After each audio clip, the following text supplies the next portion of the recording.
Friends, welcome to Java Solutions Guide. In this tutorial I will explain you how we can connect to EC2 instance using SSH from your Mac. So in the previous tutorial I already explained how we can launch an EC2 instance using AWS console, but just to maintain the continuity I will launch a new EC2 instance in this tutorial again quickly.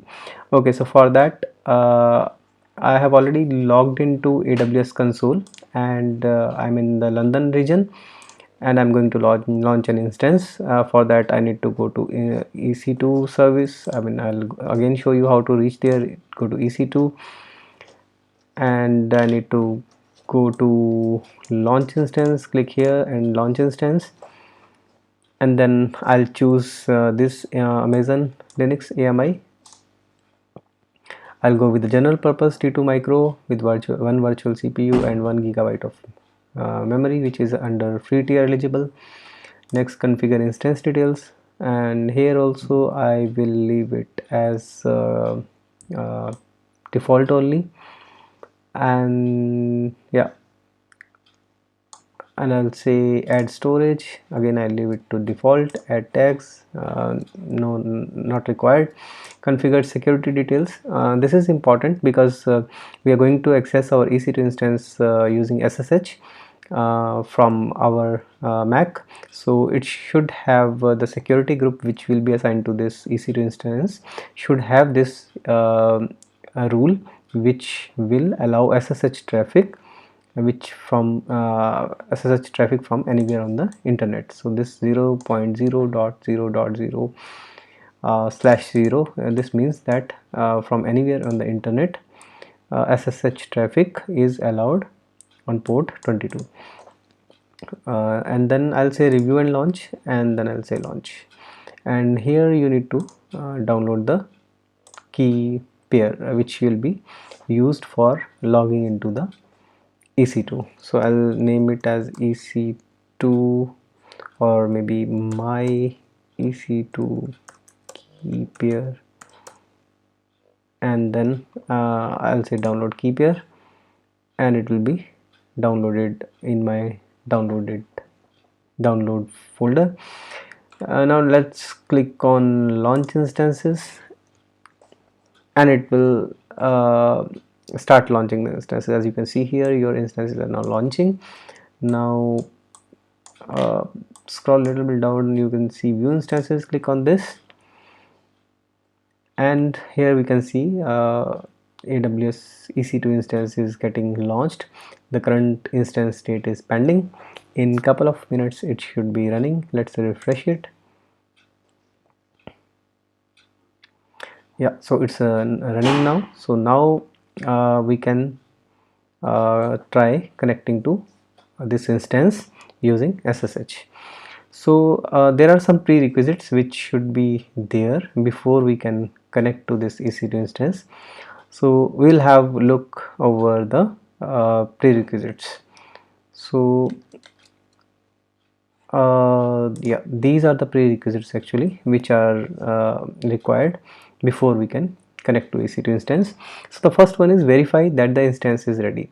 So basically after you launch an instance, like we have launched an EC2 instance, it can take some time for the instance to be ready so that we can connect to it.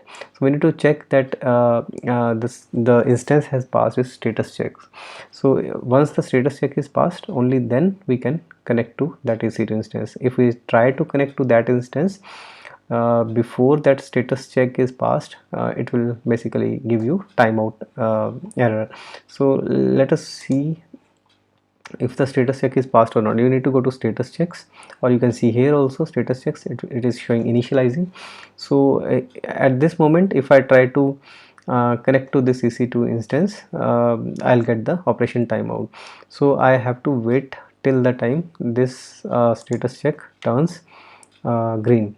So I'll pause the video for now, and then I'll come back once it turns green. Okay, so the status check is green now, and it shows here under the status checks that system reachability check passed. So which means now if we do SSH, our we will be able to reach the EC2 instance. So let us see the other prerequisites. So this one is okay, verify that the instance is ready. Now it is ready because it has passed the status checks. Next one is make sure you have noted down the public IP address or DNS of your EC2 instance. So we want to connect to EC2 instance, so of course we need its public IP address because we are accessing it from the outside of your VPC. So we need the public IP address of the EC2 instance. So if we go back to the AWS console and we go to description, so we can see here the public DNS or IPv4, and this is the DNS for our EC2 instance, and just under this you can see the IP address also.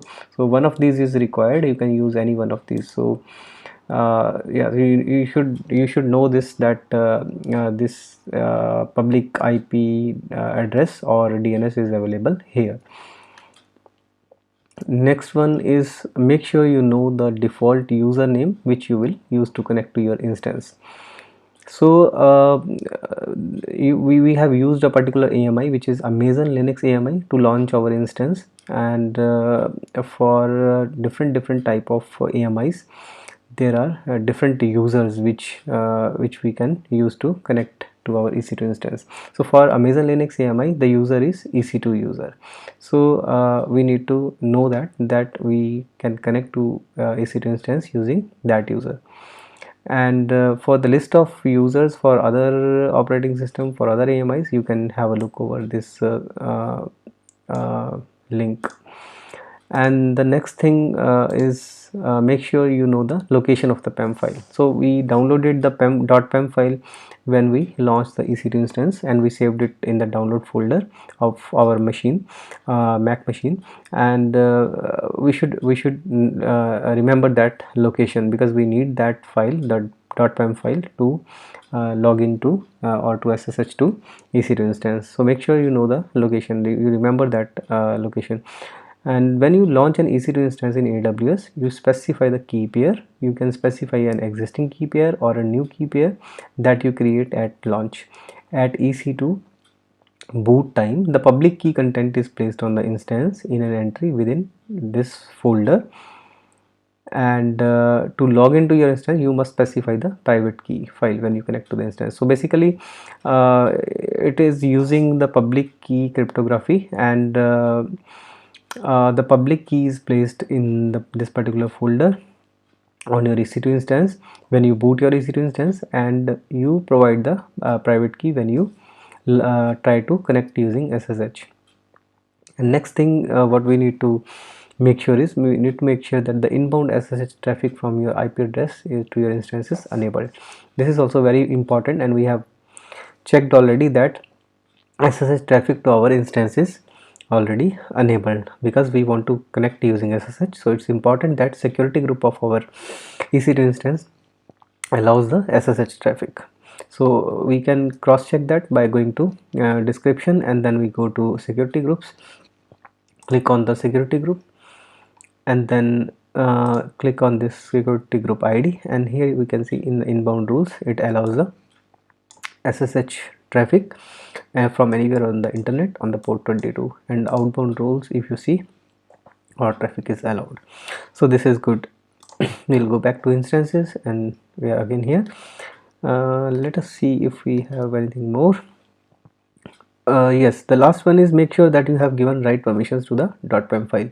So your .pem file is required, as we discussed previously also, when we make SSH connection to a EC2 instance. And it is also very important that your .pem file has the right permissions. So which means that your .pem file should have 400 permission. So 400 is the right permission for your PEM file to connect it to EC2 instance. If you haven't set this permission, you will not be able to connect to your EC2 instance. So what does it mean to have 400 permission? It means that only you or the owner of the .pem file has the read access to the .pem file, and no other user has either read, write or executable access on .pem file. So which is mandatory for you to connect to EC2 instance using SSH. If you don't have this permission on this file, then AWS will not allow you to connect and it will give you error. Okay, so let us go to terminal and start executing the command. So before that, we will go back again to our console, and we have already selected the EC2 instance which we want to connect to, and then we'll go to actions and we will say connect. And here you can see there are three methods actually using which we can connect. First one is a standalone SSH client, second is session manager, and third one is EC2 instance connect. So here we are focusing only on the first one, a standalone SSH client. So here they have also very nicely they have provided the steps also to connect to EC2 instance. So the first one is open an SSH client. So in case of Mac, you don't need to download any separate SSH client. You have a terminal, so you just need to open that terminal. So as we can see here, so we have this terminal, so we just need to go there. And next one is locate your private key file, and the wizard automatically detects the key you use to launch the instance. So your key must not be publicly viewable for SSH to work. Use this command if needed. Okay, so as we discussed, we need to change the permissions to 400, or maybe I can try executing before changing the permission to 400.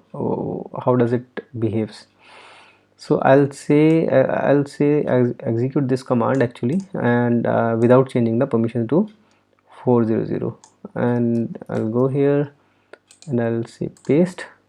Actually the name of the file was, I think, _1 also was there, so I'll put _1 also here, and then I'll say enter. Are you sure? I'll say yes, and it says permission denied right away. If we go again back to this thing, and oh, it was my EC2 key peer.pem actually, sorry. So I go back to this command. So yeah, so it was correct actually. I thought it was _1, but yeah, this was correct. So I'll just hit enter, and we can see that it is giving error. I'll need to check where I am. So I'm actually not in the downloads, so I need to go to downloads first, where we are where I have my .pem file. Sorry, cd downloads, and now if I check, yeah, I'm on in the right directory. Now I should give that command, this one, and see here you can see that it is giving an error that unprotected private key file. So permission for this are too open. It is required that your private key files are not accessible by others. This private key will be ignored. So basically it is saying you that permissions are not good, so change the permissions. So what we'll do, we'll change the permissions as mentioned here. So we'll copy this and we will paste it here and enter. Now execute the command again to connect SSH -i, and then we say we give the name of the PEM file, and then user, which is in case of Amazon Linux AMI EC2 user, and then @ DNS of the EC2 instance. Hit enter, and you are logged in to the EC2 instance. You are connected to the EC2 instance now, as you can see from this here. So we are already in the EC2 instance. So now we can yeah, we can see inside whatever we want to do, we can do in this EC2 instance. So that is how you connect to your EC2 instance, and I think that's all for this tutorial. If you have any questions, you can put in the comment section, and I hope you like the video, and please subscribe the channel for the more such videos. and thanks for watching. See you in the next tutorial.